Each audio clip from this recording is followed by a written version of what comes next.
Hello everybody! Today, I'm gonna show you how to make dolphin paper models.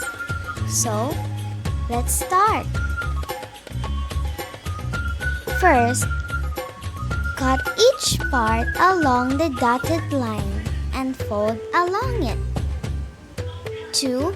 Paste part A, B, E, F.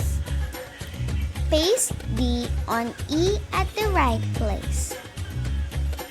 4. Insert C into the F at the right place, according to the number.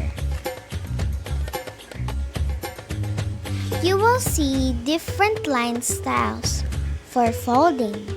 One is for folding out, another is for folding in, and lastly, for gluing the parts.